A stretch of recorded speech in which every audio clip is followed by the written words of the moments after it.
Welcome to the History of the World podcast. My name is Chris Hasler. And you're listening to Volume 2, The Ancient World.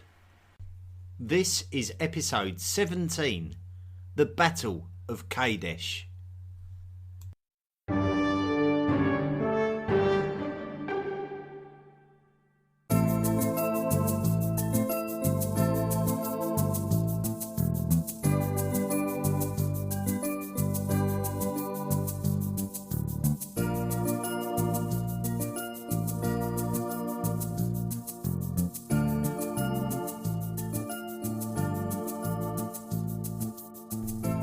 The location of Kadesh was indeed populated for many years dating back to prehistory, as the lands of the Levant were known to be somewhat fertile.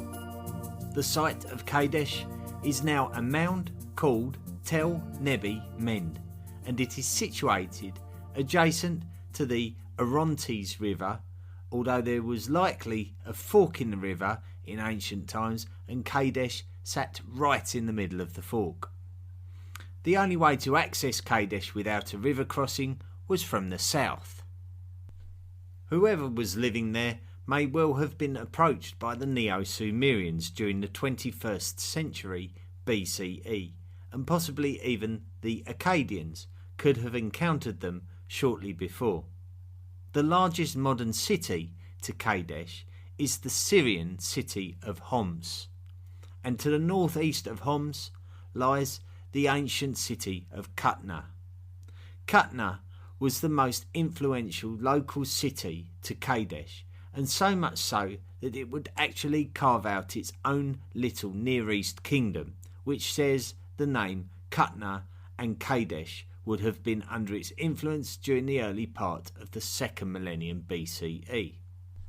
Qutna was politically affected by the goings-on of its two powerful neighbours, Yamhad to the north and the Mari to the east. The Mari would tend to support Qutna, as it could provide Mari with a link to the Mediterranean Sea. However, when the Mari were made subjects to the Assyrians under Shamshi-Adad I during the 18th century BCE, Qutna effectively became a vassal state of the Assyrians. As we already know, this didn't last too long, and the Assyrian state lost a lot of its influence after the time of Shamshi-Adad. With the Mari kingdom disintegrated, this meant little or no protection from the aggressive Yamhad kingdom to the north. It does appear that during the 17th century BCE, Qutna would be subjugated by the Yamhad. In the meantime, to the north of the Yamhad kingdom, the mighty Indo-European kingdom of the Hittites was beginning to grow large and threatening. Although the Hittites couldn't do anything to bring Babylon into its realm after they sacked the city in 1595 BCE, they were able to turn their attention closer to home and destroy the Yamhad kingdom, therefore freeing Qutna from its grip. The Hittites didn't advance much further down the Mediterranean coast due to the presence of the Mitanni kingdom, who quickly established a sea link via Qutna. By now, the Egyptian New Kingdom was in full swing under its 18th dynasty, and it was showing an unhealthy amount of interest in Levantine lands, including those under the influence of the Mitanni. This would be when the city of Kadesh would align itself with other local rulers, including those at the city of Megiddo, further south, to stand up against the Egyptians under the rule of Thutmose III. However, this sequence of events would lead to the Battle of Megiddo, in which Thutmose would crush the rebellion and put the area under Egyptian control. But this did not last long, as the Mitanni moved back in after Thutmose's lifetime. In the meantime, the Mitanni were being pressurised by the Hittites from their north and the Assyrian element within it. It would only be a matter of time before the Mitanni kingdom would collapse. The Hittites, under Suppiluliuma I, seemed keen to try to gain control of the lands around Kadesh during the 14th century BCE. After Qutna appealed to the Egyptians for help, the Hittites came and destroyed the city and any influence it would have as a city-state for good. The whole area, including Kadesh, was now under Hittite influence. The Egyptians. Let us try to summarise the history of Egypt going into this battle. So the original concept of a united Egypt occurred when the small farming societies of the Nile River began to coalesce into one entity in around 3100 BCE. The leader of this Egyptian kingdom would be called the Pharaoh, and he would be regarded as divine. Egypt really remained unchallenged and somewhat separate from the politics of the Near East, accruing wealth that enabled it to mature into a very advanced and spiritual society, represented by the mighty pyramid building which took place as funerary monuments and tombs to their deified monarchs. It was the Middle Kingdom monarchs of the early 2nd millennium BCE who would look towards the lands of the Levant as an opportunity for expansion, and they did indeed subjugate some of the lands there. The tides would turn as the millennium moved forward though, as Asiatic peoples migrated into Egypt, restricting them back into their African heartland and eventually taking control. These people would come to be known as the Hyksos. It wouldn't be until the emergence of the New Kingdom that the Hyksos would be expelled from Egypt and the Egyptians would start to look outwards once again. There is one major factor about the Hyksos invasion of Egypt that is very relevant to today's podcast, and that is their use of chariots. We have absolutely no evidence of chariotry in Egypt before the Hyksos invasion. We are aware that the Hyksos brought chariots with them into Egypt, and we are certainly aware that the Egyptians started producing chariots after the Hyksos invasion. So chariots became a vital warfare commodity. The Egyptians realised this and adopted the vehicle. The emergence of the New Kingdom of Egypt would really see the intended designs they had on Asiatic lands. Thutmose I would campaign to Kadesh and beyond, all the way up to Carchemish on the Euphrates River. The Thutmosid pharaohs would put great efforts into defending these lands against the determination of the Mitanni, who would fight back for them in response. Akhenaten appeared to sacrifice foreign success for domestic change during the Amarna period of Egypt, and this would signal the period when Hittites, who had pushed the Mitanni out of their Levantine lands, were able to push Egypt back south of Kadesh. It would come down to the first significant pharaoh of the 19th dynasty, Seti I, to start campaigning back for the lost Levantine lands. This brings us into the 13th century BCE. The Hittites. It is believed that the Hittites were an amalgamation of migrating Indo-European peoples from the Eurasian steppe who moved south into Anatolia, where they would encounter the resident Hatti culture, and this may have happened at the beginning of the 2nd millennium BCE. The Hittites would base their new emerging power base at Hattusha, relatively unchallenged. The mountainous terrain would have been rich in resources such as metals and precious stones, so they were in a good position to set the trade rules to their neighbours on all sides. By 1600 BCE, the Hittites had moved their borders towards Levantine lands and the Yamhad kingdom. It was around this time that we can see that the Yamhad kingdom disappeared, and it is believed to be at the hand of the Hittites, who would now have a good long Mediterranean coastline at their disposal. However, the early Hittites were always victims of their own domestic power struggles, as kings usurped kings constantly throughout the 16th century BCE. So sustained expansion of borders was somewhat out of the question. What followed was a period of internal consolidation and the use of diplomacy to strengthen their international status.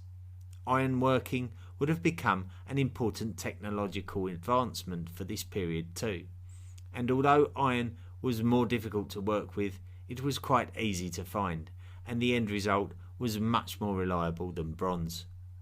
The Mitanni had grown stronger during this time and had moved into the former Yamhad lands.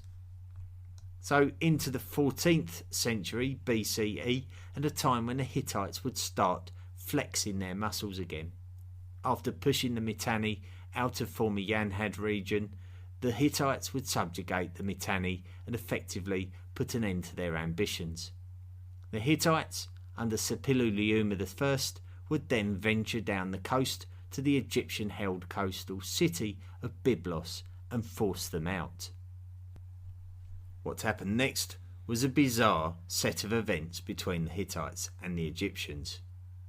The Egyptian queen wrote a letter to Suppiluliuma proposing a political marriage alliance between the two kingdoms. Suppiluliuma sent a male family member to Egypt, but he was never seen again. Suppiluliuma was enraged and attacked many Egyptian-held cities in the Levant. He took many Egyptians prisoner, but they brought disease with them that caused chaos in the Hittite homelands and may have resulted in the death of the king himself. Entering into the 13th century BCE, and the Hittite kingdom came under the leadership of Suppiluliuma I's grandson, Muwatalli II. Muwatalli would feel the pressure on his lands not just from the Egyptians in the south, but also from the Assyrians in the east. Ramesses II. Ramesses II was the Egyptian pharaoh and the aggressor at the Battle of Kadesh. He was the subject of last week's podcast, where to some degree we set the scene for the battle without going into too much detail. The work of Ramesses' father, Seti I, was excellent in terms of ensuring that Ramesses was taking over the kingdom in a healthy condition. As a young boy, he was given the ceremonial title of Commander-in-Chief of the army, and his father did what he could to educate him about the realities of battle by taking him on campaigns with him. Basically, Ramesses II had been well prepared for the job of leading the mighty Egyptian New Kingdom and was in the prime of his life going into the Battle of Kadesh. He may have been just a little bit shy of his 30th birthday. No stranger to propaganda, it may have been through these means or by sheer strength of character that he rallied his people to construct great military power at the modern military centre and soon-to-be capital city of the kingdom at Ramesses. Ramesses had spent the early part of his reign in the 1270s fending off sea raiders on his Mediterranean coastline, which the Egyptians called the Sherdun people. Ramesses would incorporate some of these Sherdun people into his very own Egyptian army ahead of the Syrian campaigns. So Ramesses II was ready to do battle. But what of his opposite number? Muwatalli II. Muwatalli was also the son of an effective ruler, Mursili II.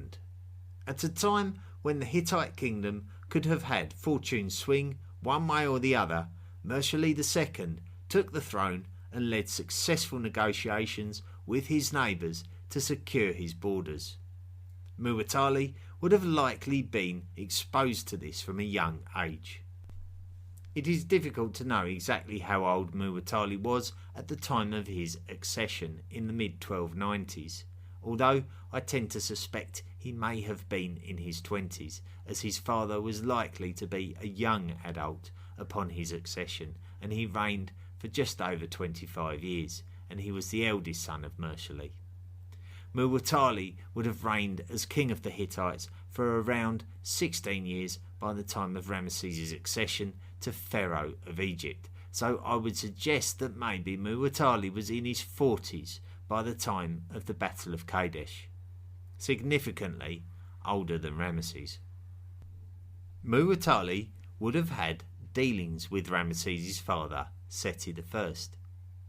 These dealings may well have involved Kadesh, as some have suggested that Seti actually ceded the city of Kadesh to the Hittites during this period. I am struggling to find firm evidence of this, however. One thing that we do know is that Muwatalli moved the capital of the Hittite kingdom from Hattusha to Tahuntassa. This may have been to protect the Hittite kingdom from the troublesome Kaskians to the north, but really there is so little written evidence for the reasons that we are scratching around and taking educated guesses only. It was moved back to Hattusha after Muwatalli's lifetime in any case. What we do know is that Muwatalli's army was quite technologically up to date. The Hittites knew all about chariot construction and iron weaponry, and would have had a great deal of resources within their homelands. So they wouldn't have been too dependent on external trade for that. The Syrian campaigns. The true identity of the Sheridan Sea pirates could be key to understanding the real catalyst for this round of tension between the Egyptians and the Hittites. Ramesses claimed that the Sheridan were in some way affiliated with the Hittites, so it could be the Hittites' way of testing the new pharaoh. It is reported that Ramesses dealt with the Sheridan Sea pirates that raided the Mediterranean coastline of Egypt quite effectively. He then conscripted Sheridan people into his own army, possibly because they had impressive fortitude, possibly because they had special knowledge of the Hittites, or maybe another reason altogether. We are also not completely sure as to whether there was some kind of special arrangement in relation to Levantine lands made by Ramesses' father Seti and the Hittite king Muwatalli. There are those who suspect that Seti ceded the city of Kadesh to Muwatalli. If this was the case, then it appears that Ramesses was not happy about this arrangement and wanted Levantine lands back under Egyptian authority. It could have been in 1275 BCE that an Egyptian campaign into Syrian coastal lands took place, where the Egyptians went to broker some kind of deal with the Amuru kingdom, which existed in the lands around Kadesh, including the valuable Mediterranean port city of Sumer. It would be after this initial campaign that the big stuff would start happening.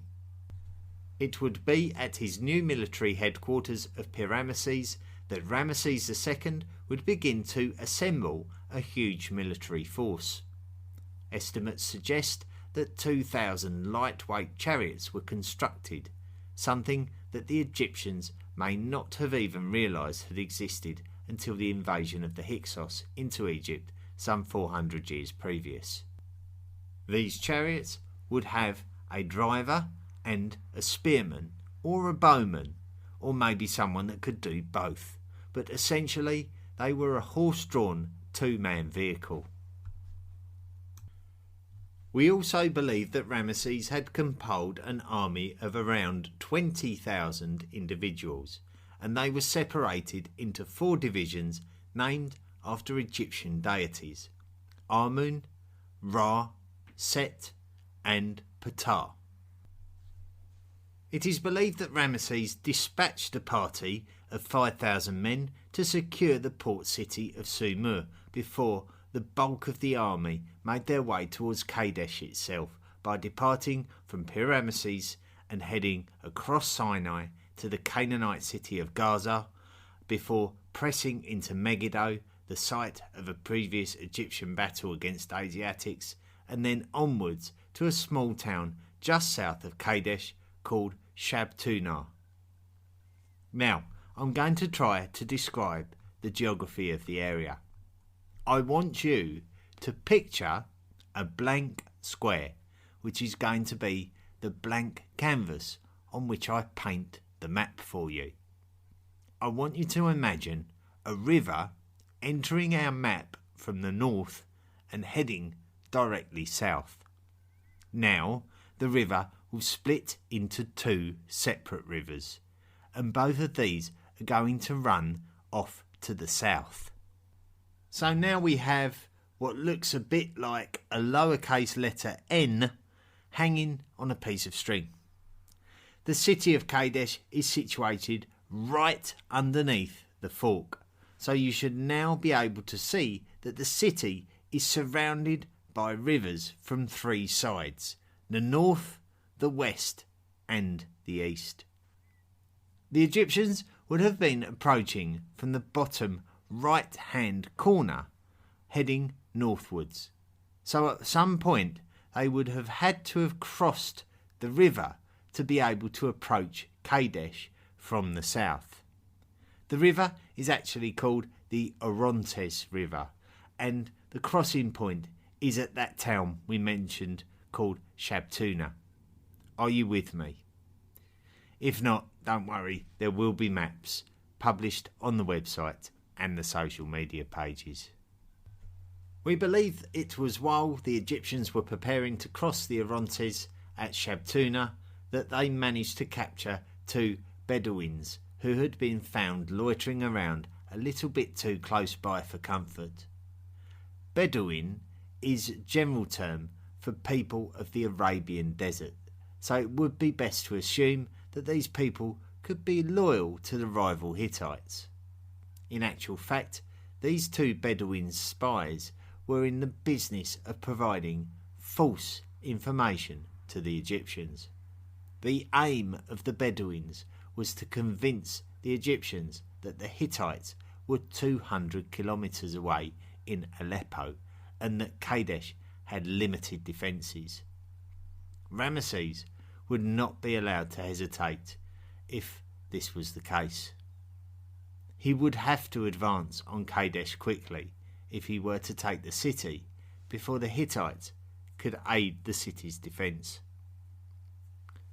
Ramesses took his own Amun division on ahead. He crossed the Orontes and moved over to the western side of the map, so he would be to the west of the river now. He would move up to a strategical location directly northwest of and overlooking the city of Kadesh and set up camp. It was now the afternoon, so Ramesses decided to send his scouts off. The scouts encountered two other scouts, and these scouts were definitely Hittites. What were they doing here? The two Hittite scouts were captured and taken back to the Egyptian camp, where they were tortured for information. This is when reality struck the Egyptians. The Hittites were not 200 kilometres away in Aleppo. The Hittites had been waiting for the Egyptians to arrive. They were camped northeast of Kadesh, effectively on the opposite side of the Orontes, and they were ready to attack the Egyptians. This was disastrous for Ramesses, as the other divisions of the Egyptian army had not made it to the Egyptian camp yet.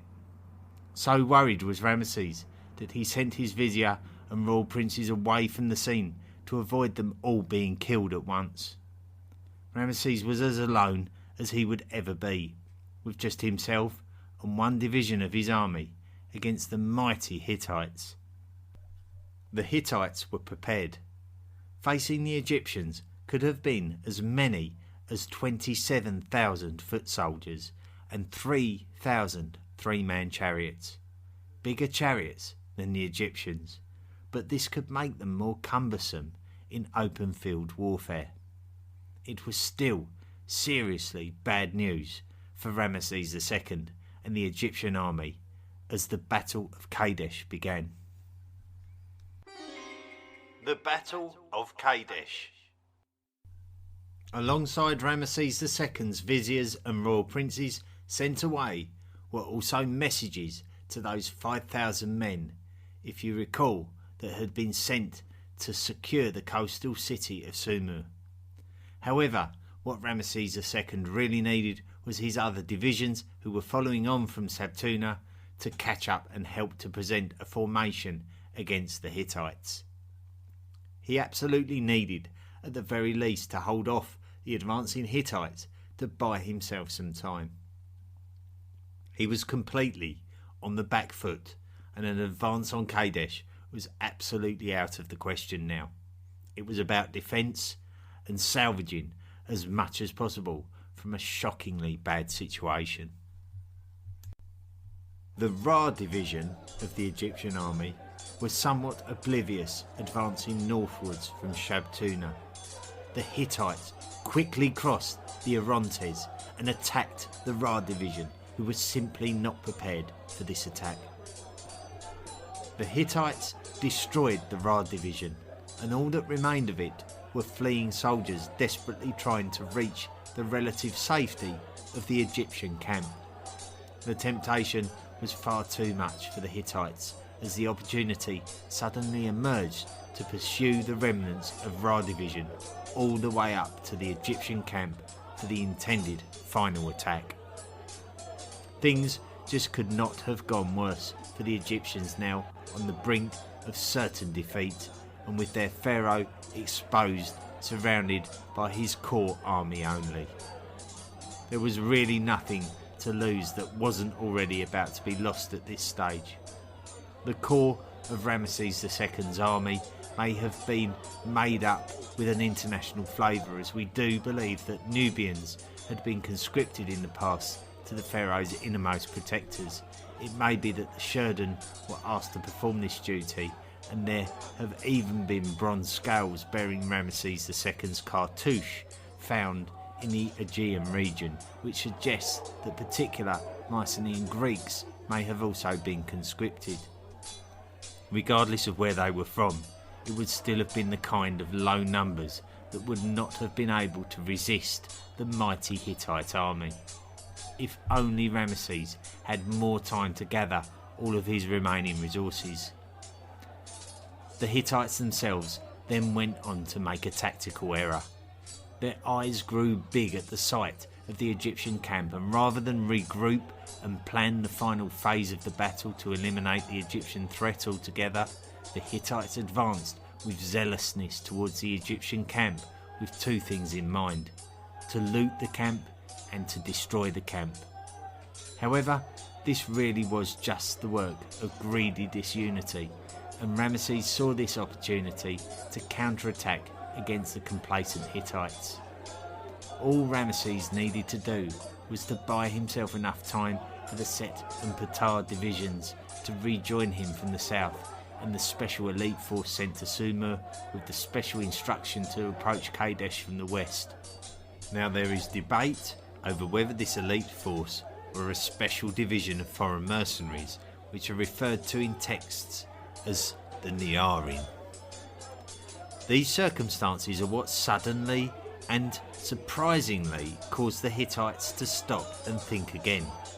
The Hittites actually withdrew from the fray somewhat to the relative safety of the city of Kadesh, where Muwatalli ordered a wave of 1,000 chariots to be sent back to the Egyptian camp.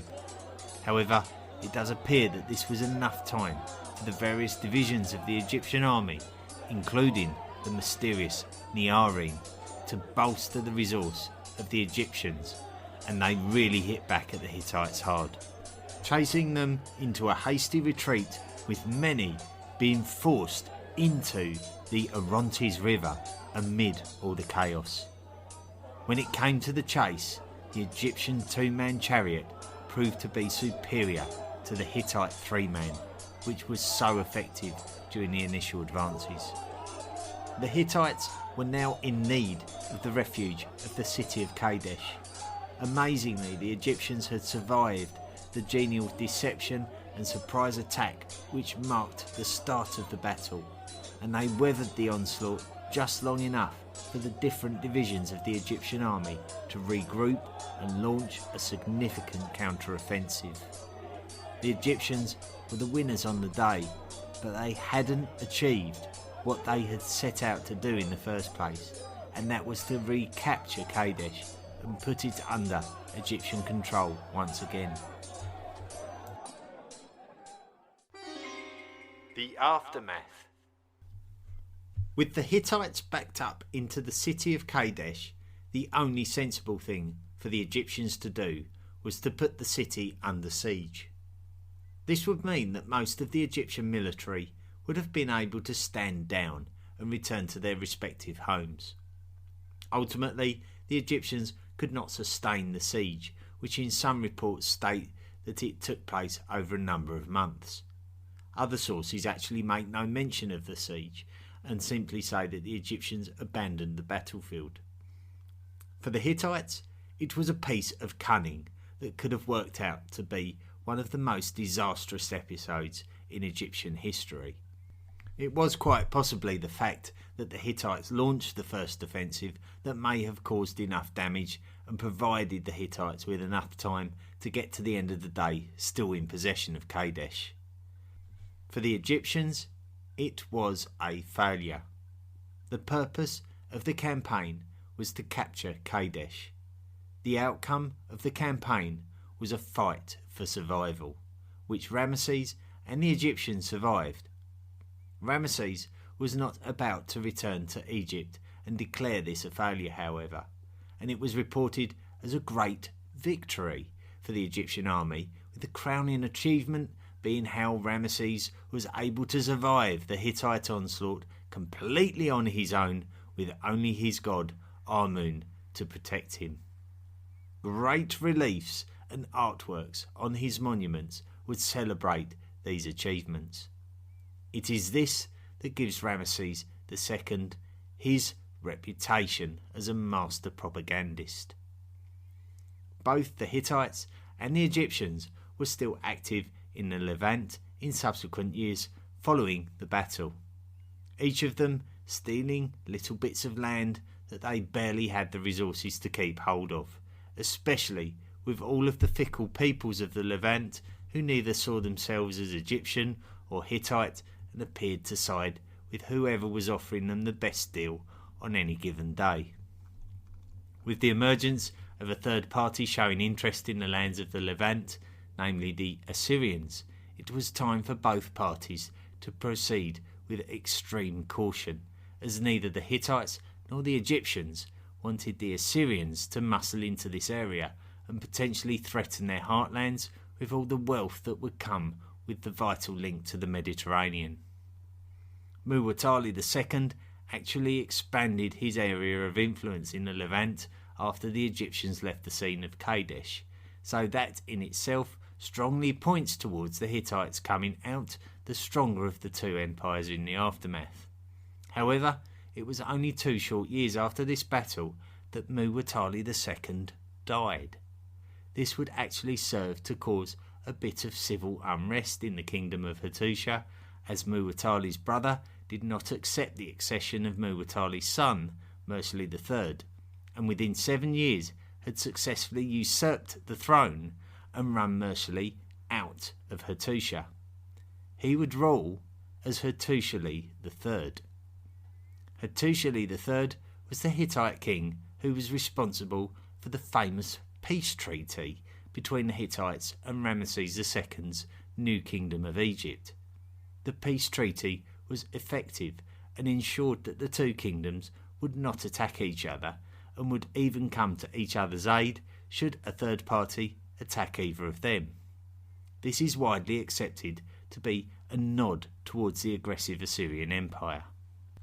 Hattusili would even provide at least one Hittite princess as a bride for Ramesses, and one would be Hattusili's own daughter, who would come to be known as Mart-Horneferuri, one of the great royal wives of Ramesses II. Ramesses II himself would live a long and successful life as Pharaoh of Egypt and leave a legacy that would extend down to future dynasties of Egypt. Ramesses II would be deified during his lifetime and idolised after it, when he died at the age of 90, outliving many of his own children. Egypt was still strong at the end of the 13th century BCE, when he did eventually make his journey to the afterlife. At this point, the Hittite kingdom as a whole was facing dire times. The once powerful Hittites were progressively being weakened by the mighty Assyrians to its east and the rebellious tribes to its north and west. The entire kingdom itself collapsed in very mysterious circumstances when the last of the Hittite elite abandoned the capital city of Hattusha before it was physically destroyed. The Hittite kingdom was finished sometime early in the 12th century BCE. As for the Egyptians, after the lifetime of Ramesses II, the new kingdom seemed to fall apart from within in a slow, drawn-out death of a golden age brought about by internal dissent and external attacks from both land and sea. The kingdom itself would descend into the kind of power struggles that fragmented the kingdom during the first and second intermediate periods. Egyptian lands would then be largely subject to various foreign rulers as the world entered the first millennium BCE, and the glory days of what we regard as ancient Egypt were over. Next time on the History of the World podcast, we will be looking at Egyptian religion and trying to make sense of all of what we've discovered over the last few podcasts. It should be a very interesting episode. And I'd like to thank you for listening to this week's podcast on the Battle of Kadesh. It's probably the most famous ancient battle for which we have good documentation for. So we've just got time now to give you some of the usual end of the broadcast updates with what's going on in the general world of the History of the World podcast. Of course, we were asking you to vote for us in the British Podcast Awards, and thanks to those of you who did. Now, it's very, very, very unlikely that we're going to win any award, or even that anyone has ever even heard of us. Perhaps maybe one or two people if I'm lucky. However, it doesn't matter. The fact of the matter is that we're actually doing something about the podcast, and this is the most important thing. So I say it to you every week. Obviously, if you can financially support the podcast, that would be wonderful. Just go to our Patreon page and make a monthly donation. It really does help and make a difference. But if you can't do that, or you don't have the resource to be able to do that, there are more ways to support the podcast.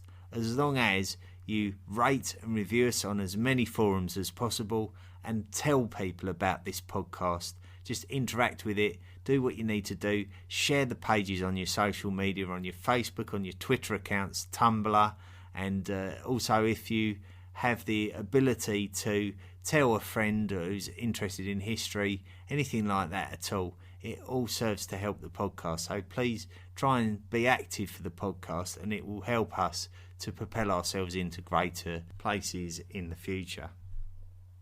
Now, interestingly enough, the Study of Antiquity and the Middle Ages, as I mentioned last week, have posted a video version of episode 6 on the Late Bronze Age collapse.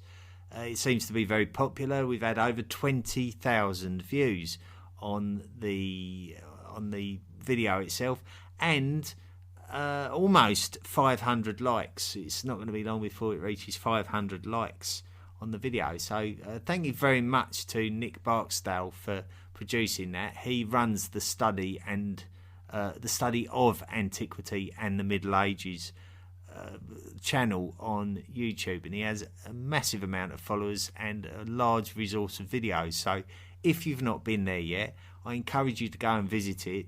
It's the study of antiquity and the Middle Ages. And the easiest way to access it, if you're familiar with the History of the World podcast, is just go to the Volume 2 link on the History of the World podcast website.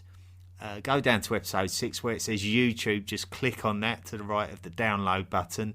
Go to YouTube, click on that, and then you should access the YouTube channel and be able to interact and explore the study of antiquity in the Middle Ages.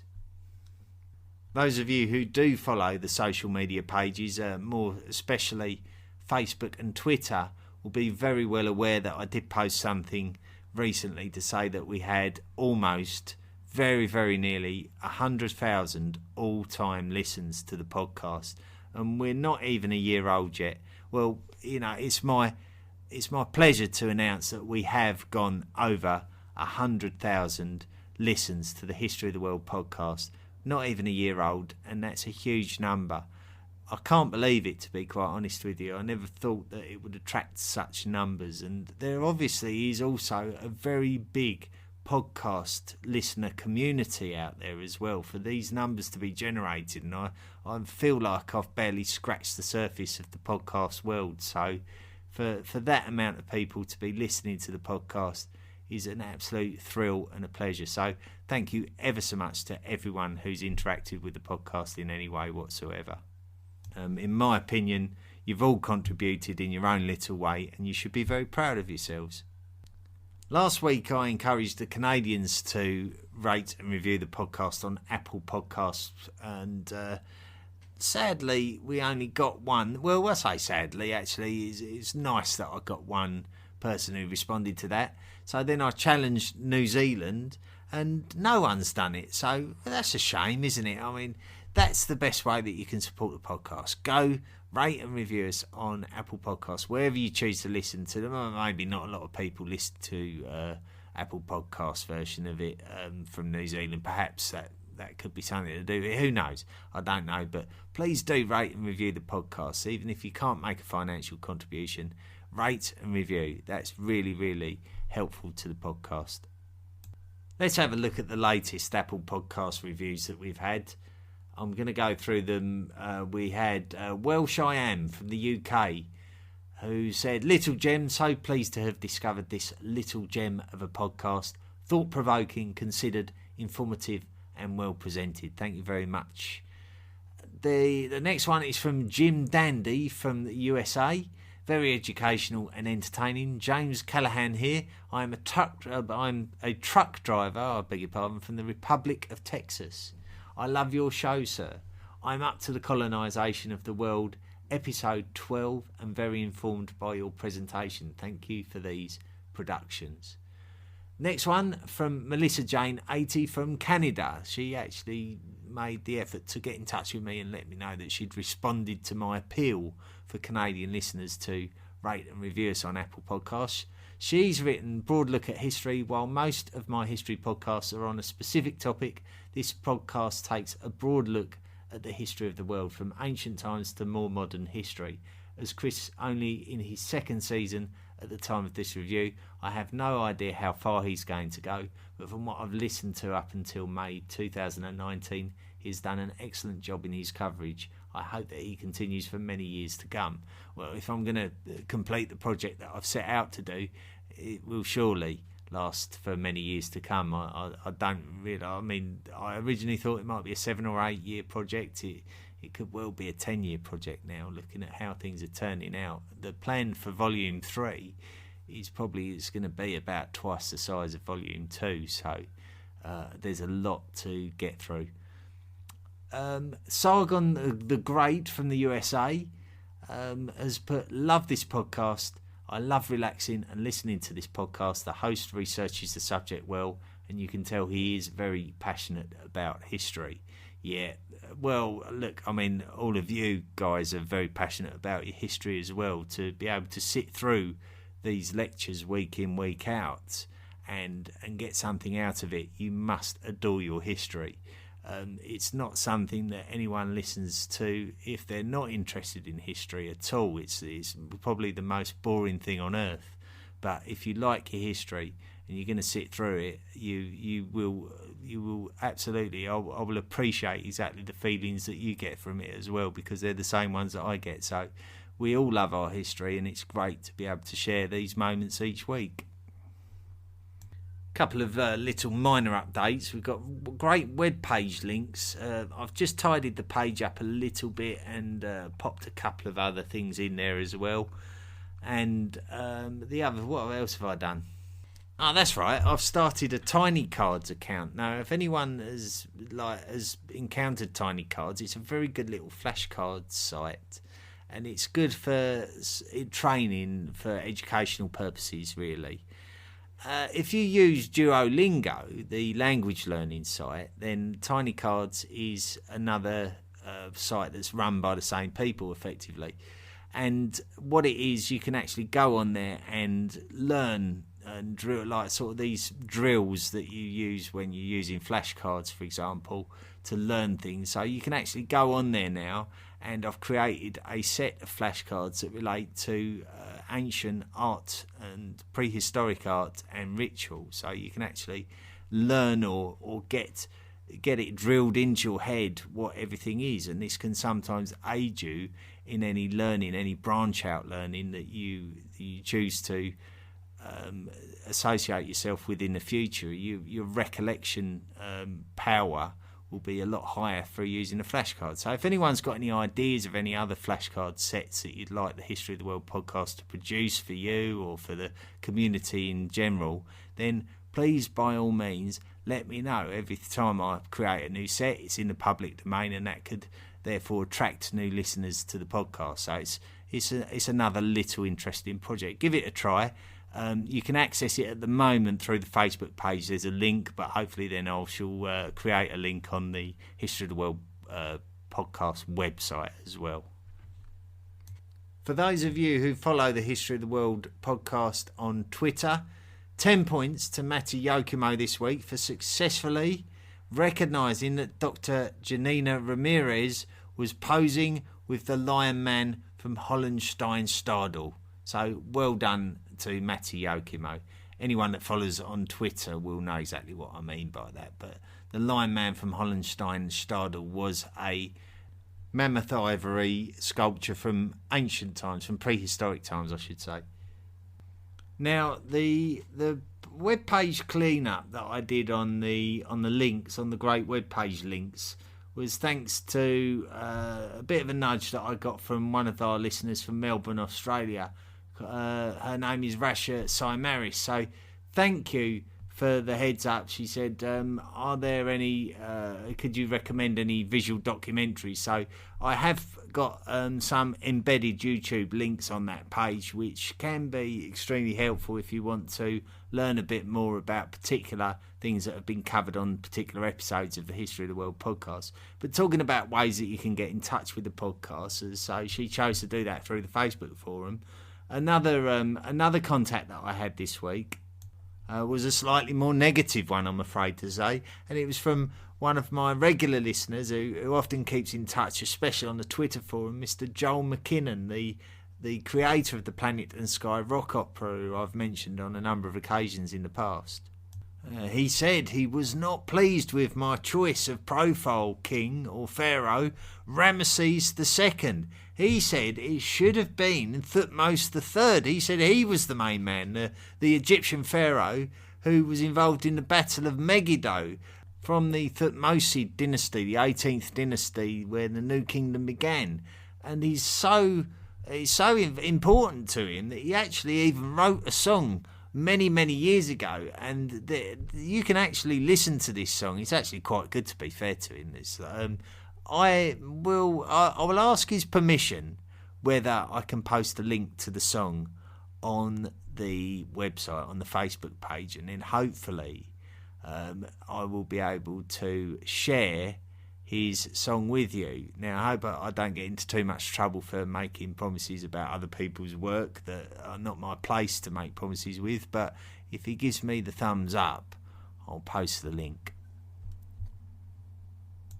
He said that Ramesses II was a vainglorious propagandist. Well, I would tend to agree with that.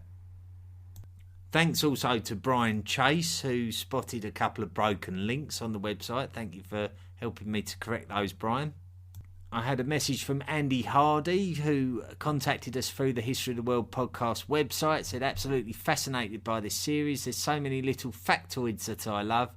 Learning in this episode that Ashua is where we get the word Asia for Eastern from. The maps on the website are really helpful too. Love your podcast. Thanks. Yes, thank you very much for getting in touch, Andy. Well, I think I've covered everything. There always seems to be a lot to get through at the end of each episode now, each week. So hopefully I can find a way to make it a bit more streamlined and condense it down to only what I need to say to you before we sign off. But that's it for this week. Next week, it's the Egyptian religion, all about the deities and how they relate to everything, the pyramids, etc. And that should be a very interesting episode. It should be a lot of. It should be like the adhesive to a lot of what we've already listened to already. So it should be a good educational episode next week. Until that time, have a great week, everybody, and we'll see you again this time next week for more History of the World podcast. The History of the World podcast is available on many different podcast platforms. So please don't forget to rate and review us wherever you find us. Visit our website at historyoftheworldpodcast.com and email us at historyoftheworldpodcast@mail.com. Support the podcast at Patreon by clicking the Support the Podcast link at our website and join us on social media at Facebook, Twitter and Tumblr.